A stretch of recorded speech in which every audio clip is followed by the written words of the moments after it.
केंद्र सरकार ने एक देश एक चुनाव की राह पर पहला कदम रख दिया है। पूर्व राष्ट्रपति रामनाथ कोविंद कमेटी की रिपोर्ट को कैबिनेट ने मंजूर कर लिया। सरकार कहती रही है कि वो आम सहमति से आगे बढ़ेगी। हालांकि कमेटी के सामने देश के 15 विपक्षी दलों ने इसका विरोध किया है, यानी आगे का रास्ता आसान नहीं होने वाला। एनडीए सरकार की कैबिनेट ने आज सर्वसम्मति से अब इन रिकमेंडेशंस को एक्सेप्ट किया।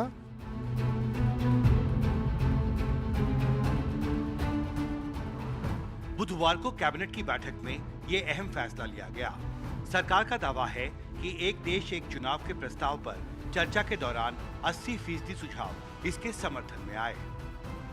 इसका इम्प्लीमेंटेशन 2 फेजेस में होगा, जैसा कि कमेटी के रिकमेंडेशंस में है। फर्स्ट फेज में लोकसभा और असेंबलीज के इलेक्शंस को साइमल्टेनियस कराने का प्रयास होगा, और उसके सेकंड फेज में लोकल बॉडी इलेक्शन से जो है ग्राम पंचायत, जिला पंचायत, ब्लॉक में पंचायत समिति और जितने भी अर्बन लोकल बॉडीज हैं, चाहे म्यूनिसिपैलिटीज हो, चाहे म्यूनिसिपल कमिटीज हो, चाहे म्यूनिसिपल कॉरपोरेशन हो, उन सब के लोकल बॉडी इलेक्शंस को with in 100 days of general elections में करवाना। कांग्रेस ने इस प्रस्ताव का कड़े शब्दों में विरोध किया है। देखिए, ये प्रैक्टिकल नहीं है और ये चलने वाला नहीं है। ये सिर्फ चुनाव जब आते कोई ना कोई कुछ मुद्दा नहीं मिल रहा उनको। तृणमूल कांग्रेस पहले से ही इस प्रस्ताव का विरोध करती रही है। उसने इसी साल 11 जनवरी को ममता बनर्जी की हाई लेवल कमेटी के सचिव नितिन चंद्रा को लिखी चिट्ठी सार्वजनिक की है, जिसमें ममता ने कहा था कि देश का संविधान वन नेशन वन इलेक्शन का समर्थन नहीं करता है। राष्ट्रीय जनता दल भी इसके सख्त खिलाफ है। ये कहानियां 80% लोग, ये तो उसी तरह की बात हो गई कि फलाने साहब सैंपल सर्वे के प्रेडिक्ट कर रहे थे कि 400 पार हो रही, हुआ क्या? 240 के लाले पड़ गए। तो मेरा मानना है कि गंभीर विषयों पर ना गंभीर बातचीत हो, ये हल्की फुल्की बातचीत के लिए नहीं कि तोते की तरह सारे कैबिनेट मिनिस्टर चालू हो गए। आप ये बताओ कि क्या व्यवस्था है कि चुनाव हुआ, मान लो पूरे सारे राज्यों में और केंद्र में, और फलाने 2 राज्यों में ये दिक्कत आई, क्या करिएगा? बीएसपी नेता मायावती ने ट्वीट करके सरकार का समर्थन किया है और एनडीए के कई घटक दल तो इसके साथ हैं ही। देखिए, यह निर्णय जो ऐतिहासिक निर्णय है, क्योंकि एक देश एक चुनाव, यह देश की आवश्यकता है। ममता बनर्जी ने एक चिट्ठी लिखी हाई लेवल कमेटी के सेक्रेटरी को, कहा कि constitution does not follow one nation one election. उन्होंने कहा ये सोच मुझे समझ नहीं आ रहा है। आरजेडी ने कहा कि व्यवहारिक नहीं होगा, टेक्निकल खामियां हैं। इन सब लोग जो विरोध कर रहे हैं, इनको पता है ना कि 1962 तक इस देश में एक चुनाव होता था, एक देश में एक ही चुनाव होता था। 62 के बाद ये साइकिल खराब हुआ ना, तो अब उसको जो होता था उसको आदरणीय प्रधानमंत्री नरेंद्र मोदी जी कानूनी रूप दे रहे हैं। तो इसमें उनको क्या, ममता बनर्जी को समझ में नहीं आ रहा है कि क्या, उनको क्या नहीं समझ में आ रहा है? 1962 में वो नहीं थी क्या राजनीति में? 1962 में भी तो थी ना वो राजनीति में, तो उनको पता नहीं था कि 1962 तक ये चुनाव होता था, एक ही चुनाव होता था। तो इसलिए राजनीतिक रूप से कुछ कहना है तो इसलिए आप कहते रहिए, लेकिन कोई तर्क नहीं है। और तर्क नहीं हो तो किसी चीज का विरोध करने के लिए कुतर्क बनाइए, ये उन लोगों की मंशा है, और कुतर्क है, उसमें कोई तर्क नहीं है।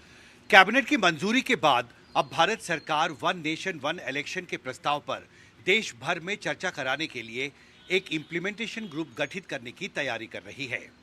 अब सरकार के सामने अगली चुनौती वन नेशन वन इलेक्शन के प्रस्ताव पर देश में एक राष्ट्रीय सहमति बनाने की होगी।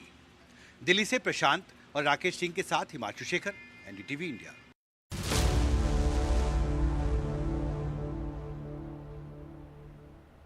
जम्मू कश्मीर में आज जमहूरियत के जश्न का पहला दौर देखा है। 10 साल बाद यहां हो रहे विधानसभा चुनावों में आज 24 सीटों पर वोट पड़े, इनमें 16 सीटें कश्मीर की और 8 जम्मू की हैं। 5 बजे तक 58.2% वोट डाले गए। इस पहले दौर में 219 उम्मीदवार मैदान में रहे। पहले चरण में कश्मीर के अनंतनाग, पुलवामा, शोपिया, कुलगाम, जबकि जम्मू के डोडा, रामबन और किश्तवाड़ जिले में वोट पड़े। इसमें कई इलाके ऐसे हैं जो आतंक प्रभावित रहे हैं। इन जगहों पर बड़ी तादाद में लोगों ने वोटिंग में हिस्सा लिया है। और ये तस्वीरें दिखा रहे हैं आपको, मतदान करने के लिए दिग्गज भी कतार में लगे। चुनाव में उतरी पार्टियों के उम्मीदवार और बड़े नेता अभी वोट डालने पहुंचे। आपको ये हम 5 तस्वीरें दिखा रहे हैं। हरियाणा के लिए आज कांग्रेस ने अपना घोषणा पत्र जारी कर दिया, जिसमें 7 वादे हैं। इस मौके पर पार्टी अध्यक्ष मल्लिकार्जुन खड़गे के अलावा पूर्व मुख्यमंत्री भूपेंद्र सिंह हुड्डा, केसी वेणुगोपाल, अशोक गहलोत और अजय माकन समेत कई नेता मौजूद रहे। हरियाणा के लिए कांग्रेस की जो गारंटीज हैं उनमें से 300 यूनिट तक फ्री बिजली, 25 लाख तक का मुफ्त इलाज, 500 रुपये में LPG सिलेंडर, महिलाओं को 2000 रुपये प्रति माह, पुरानी पेंशन योजना की बहाली, जातिगत सर्वे करने का वायदा, क्रीमी लेयर की सीमा 10 लाख रुपये, MSP की कानूनी गारंटी, 2 लाख सरकारी नौकरी, 6000 रुपये वृद्धावस्था पेंशन, 6000 रुपये विकलांग पेंशन, 6000 रुपये विधवा पेंशन, गरीबों को 100 यार्ड का प्लॉट और 3.5 लाख का 2 कमरे का घर। नशा मुक्त हरियाणा।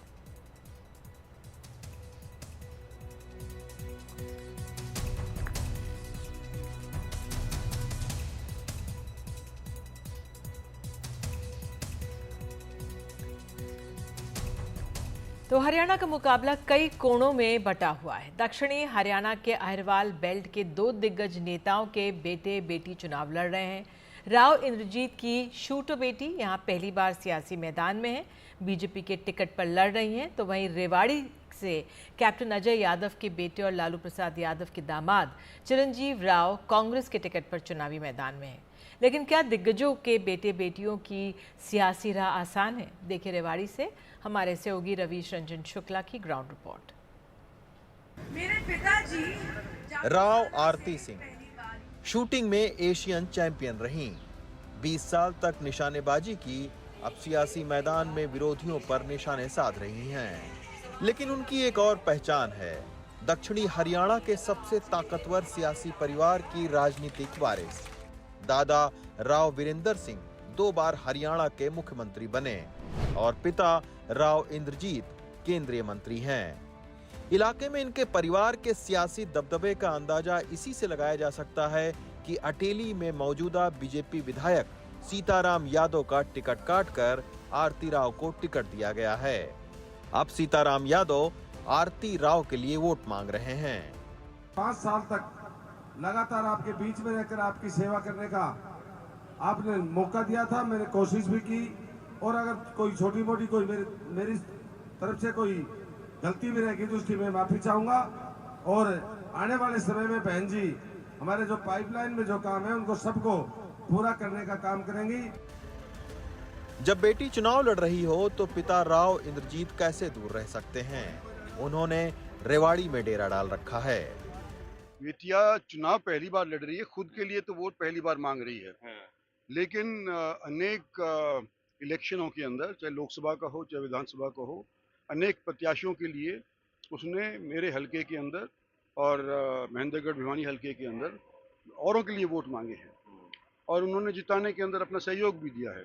तो मैं समझता हूं कि 10 साल का ये जो परिश्रम था मेरी बेटी का, जो पार्टी के डिसिप्लिन तौर के ऊपर, एक सिपाही के तौर के ऊपर वो बाकायदा तैनात रही, तो उसका फल आज के दिन उसको मिल गया है और वो जीतेगी। विरोधी दल के पास और कुछ कहने को नहीं है। ना मेरे कभी परिवार पे कोई दाग लगा है, ईमानदार रहे हैं और हमारे निष्ठावान रहे हैं और हमेशा लोगों के लिए काम किया है। और पूरे दक्षिण हरियाणा में मेरे परिवार का एक जो नाम बना है, इसलिए बना है क्योंकि हमने हमेशा लोगों की बेहतरी और उनके हित के लिए लड़ाई लड़ी है।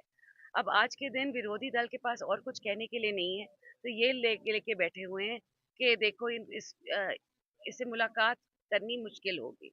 मैं आप सभी को बस यही आपको आश्वासन देना चाहती हूँ, अटेली के सभी लोगों को, कि मैं आप सभी के बीच रहूंगी और आप सभी के सुख दुख में हमेशा आपके साथ रहूंगी।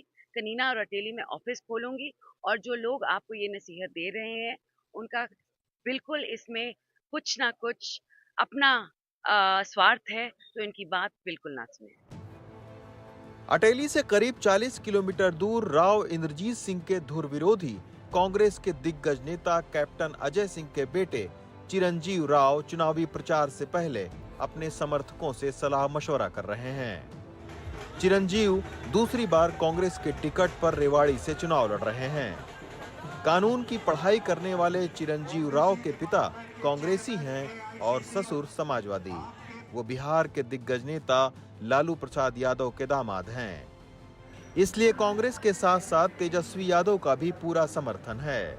लेकिन चिरंजीव की निगाहें इस बार डिप्टी सीएम के पद पर टिकी हैं। बीजेपी यहाँ पर रही है, उसने हमारे यहाँ के नेताओं को नेतृत्व नहीं दिया और वो नेतृत्व देते तो लोगों के काम होते, विकास होते। और हमारे इलाका जो पिछड़ गया पिछले 10 सालों में, तो लोगों की एक मांग है, एक ज़रूरत है कि इलाके का विकास तभी हो सकता है यहाँ जब इलाके को ताकत मिले। उसकी लड़ाई हम लड़ रहे हैं कि हमारे लोगों को ताकत मिले, हमारे इलाके के अंदर विकास हो पाए। और ये फैसला तो पार्टी ने करना है कि किसको बनाना है, किसको नहीं बनाना है, या बनाना भी है या नहीं बनाना। दक्षिणी हरियाणा के अहिरवाल क्षेत्र की 11 विधानसभा सीटों में से 8 सीटों पर पिछली बार बीजेपी को जीत मिली थी। ये इलाका हरियाणा का डार्क जोन माना जाता है। यही वजह है कि नहरों में पानी, अग्निवीर और सड़क जैसे मुद्दों पर लोग मुखर होकर बोलते हैं। बीजेपी हर साइड से सही है, हर साइड से सही है। कैसे?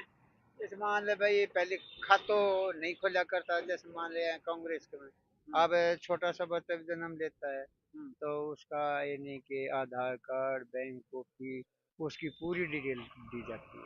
और कांग्रेस में सारी लुपा लुपी रहा करती है। बच्चों को भी सम्मान है, लड़कियों को भी सम्मान है। हाँ, पोर्टल चलाया है, पोर्टल सबकी में ऑन पोर्टल कर दिया भाई। वोट पोर्टल से मांगे ना तो बढ़िया है। अच्छा, हाँ, इन्होंने को पोर्टल से वोट मांगो।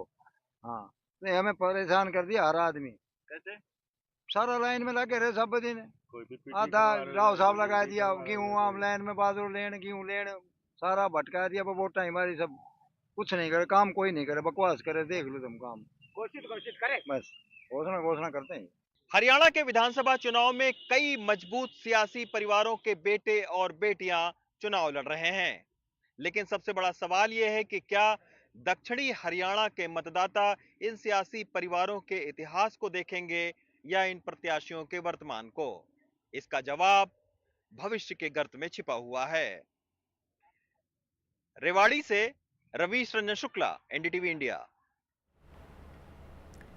आतिशी 21 तारीख को दिल्ली के मुख्यमंत्री के तौर पर शपथ ले सकती हैं। आज एलजी दफ्तर ने इसके लिए राष्ट्रपति भवन से इजाज़त मांगी है, लेकिन आतिशी अभी से अपने काम में लग गई हैं। उन्होंने दिल्ली के करोल बाग के नज़दीक बापा नगर में गिरी एक इमारत का जायजा लिया। इस हादसे में अब तक 3 लोगों की जान जा चुकी है, 14 लोग घायल हुए।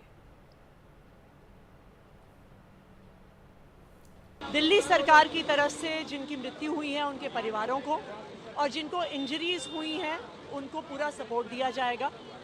हर मृतक के परिवार को दिल्ली सरकार की तरफ से 10 लाख रुपए का कॉम्पेंसेशन दिया जाएगा।